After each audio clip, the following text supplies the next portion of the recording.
Hello and welcome to another episode of my quest system series. In today's video we will start to work on our NPC blueprint, but before we do that there is one problem I want to tackle. That problem is that if we hit play and press G to add our quest, every time we want to change our sub-goal we would have to hit I, select the sub-goal, and then to play hit I again, and then we can finally move. To be honest, that setup is really inconvenient, so we will change that by adding a key that will select the next sub-goal in our list. To do that, we will go to our blueprints, characters, and to the third person character. Here somewhere we will right click and search for the key you want to use. I will just use the tab key. So if we hit tab, what we'll do is get our quest manager, get the current quest, and first off we will check whether it's valid, because otherwise we cannot do anything. If it is, let's get the quest widget of our current quest, get the sub-goal widget, get the length of that, and check whether that's greater than 1. If it's not, there is only one sub-goal in our list, and so we won't be able to select another one. Let's add a branch for that, connect that to the isValid, and if it is, let's drag off of the quest widget and select sub-goal. Now we'll have to find out what the clicked sub-goal, so the next sub-goal is. We will need to get an element of our sub-goal widgets. Let's already connect that to the clicked sub-goal. And now we'll have to find out the index. Let's add a select node here. To define what the index is, we will have to go to our quest widget and search for the selected sub-goal. Then off of the sub-goal widgets, we will try to find that. So that just returns the index of our selected sub-goal in our array. And let's check whether that is less than the last index of our sub-goal widgets array. Connect that to the index. If it's false, meaning that our currently selected sub-goal is the last index of our sub-goal widgets, we will then go to the first sub-goal again. So for false, just type in 0. And for true, we will just add 1 to the index we found for our selected sub-goal widget. So add 1, then connect that to true. And let's add a comment box around that. Press tab to toggle between current sub-goals. Compile, save, and we can test that. So if we hit G and tab, you can see that we select all of our different subquests without having to press I and our mouse. Okay, that's it for selecting subgoals. Now let's proceed with our basic NPC setup. First we will create a widget that will be shown when our player is close to an NPC to show that he can interact with him. So under widgets, let's create a new one called interaction widget. Double click. We will remove the canvas panel here, set that to desired on screen, and start with a vertical box. Then we will add a text, which we will call name. That should be a variable. For the text, just type in something like name goes here. We will horizontally align that to the center. The font type will be bold italic, and we can leave that at 24. Should work. Then let's go to color and opacity and select something bright like a yellow. We will also give it a shadow color that is opaque, and maybe increase the shadow offset to 2 in X and Y. Yep, looks fine. Then we will add another text to our vertical box. That will just read press, then in brackets, E, or whatever key you want to use, but E is just the standard key for interaction. Press E to interact, exclamation mark. Let's make that light and a font size of 20. also align that to the center, and we will also increase the alpha of the shadow color to 1. Then hit compile, save, and we can close that. Afterwards we will go to our blueprints folder and add another folder for interfaces. And here we will go to blueprints and add a blueprint interface, call that I_interactable. So if you haven't worked with interfaces before, you should use them when there are different classes that all share a certain functionality. For example, you can interact with an NPC, but you can also interact with objects. And because an object cannot be a child class of an NPC, you can use interfaces so that they still can have some functions that are similar.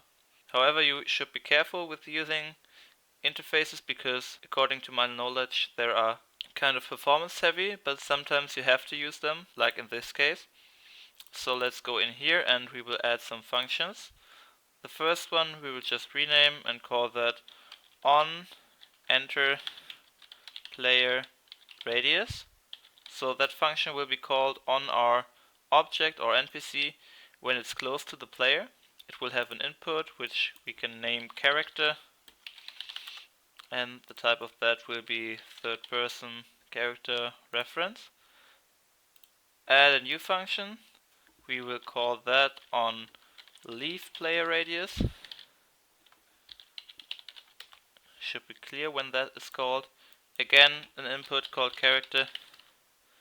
And the last function on interact with. So when a player is nearby and hits the E key, we will call that function. Again, create the character input here. Then compile, save, and close our interface. To create our NPC, we will go to the characters folder and just duplicate a third person character. Call that master_NPC. Double click and select everything in the event graph and delete that. Select our experience system category, delete that. Delete the experience system in our variables and everything in here.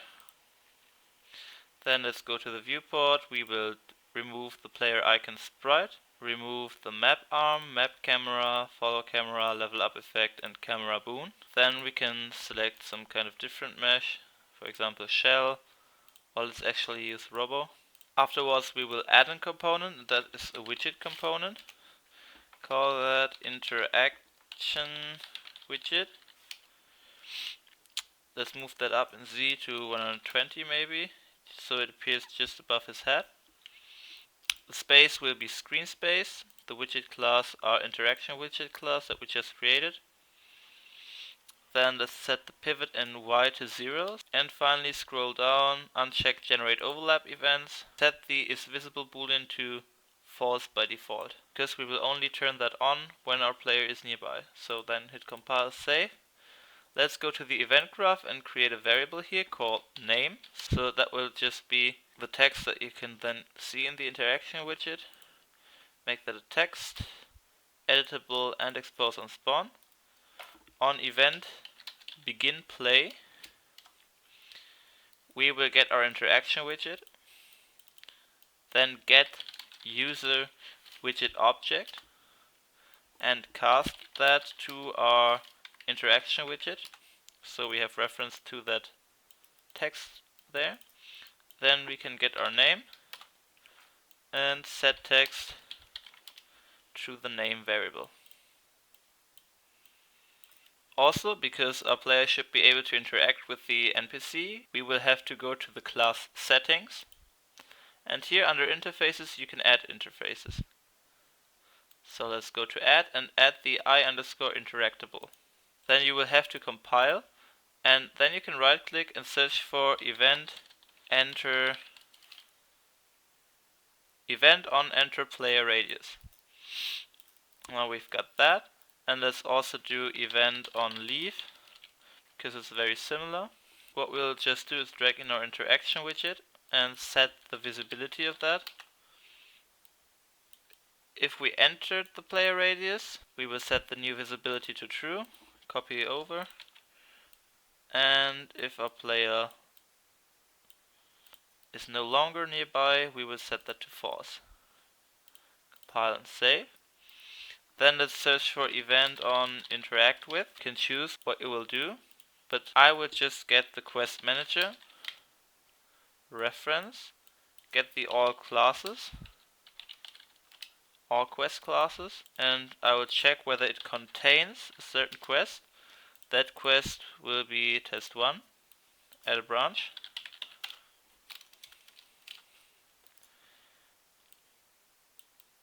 If we have that quest already, we won't do anything, but if not, off of the quest manager we will add new quest. Of course that will be test 1, and we can check directly start or leave it to false, whatever you prefer. Make a comment around event begin play, call that event begin play. Comments around our enter and leave functions, on enter / leave player radius, and finally to our interact, event on interact with player. We can close it, and then we'll also have to drag our master NPC into the world. Let's rotate him 90 degrees in Z, so he faces our player. And for the name, just type in something like robo. Also, we still do not call the events that we defined in our master NPC. To do that, we will have to set up some kind of interaction range, and that we'll have to do in a third person character. Actually, how most tutorials do that is by going to the tick event and on tick adding a line trace that checks whether something is in front of our character. However, there is a much simpler way to do that also isn't that performance heavy. To do that, we will just go to the viewport and add a capsule component, capsule collision. Call that our interaction capsule. We will rotate that by 90 degrees in Y, so it faces forwards.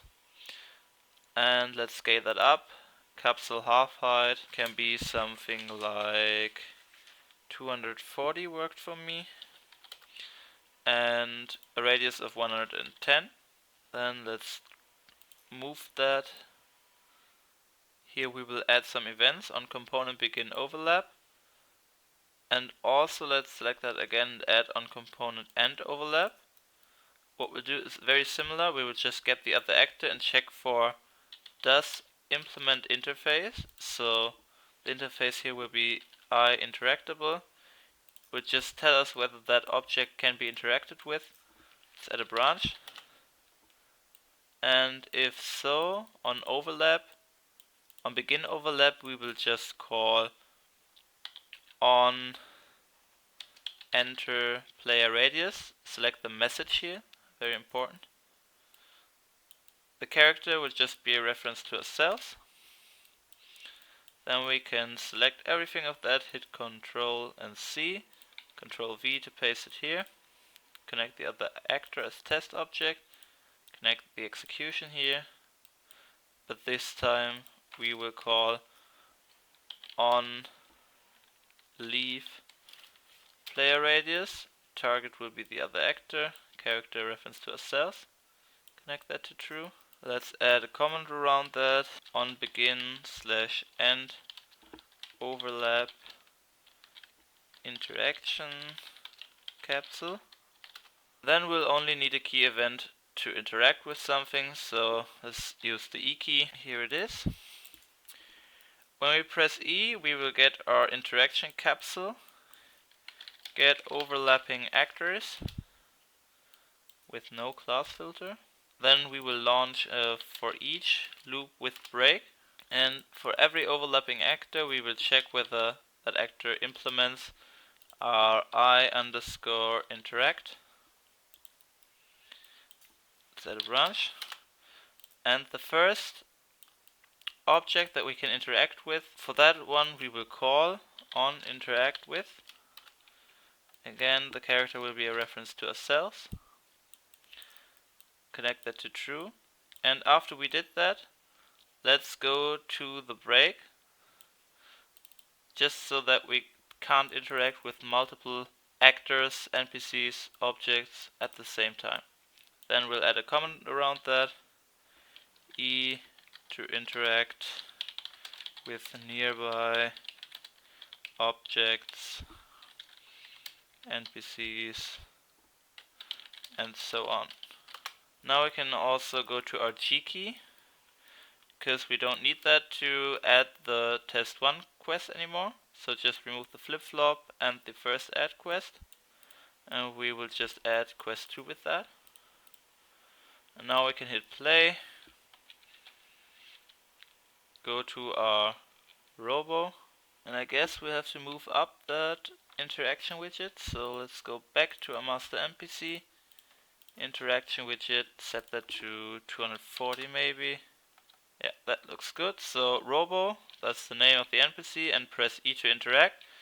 If we turn around, that widget disappears, but if we look at the NPC again, it's there. If we hit E, we added our first quest, and if we hit E again, nothing happens because we already have that quest. Alright, that's it for today's episode. In the next one we will also set up some basic AI behavior so that our NPC doesn't just stay around but also moves. So see you in the next episode.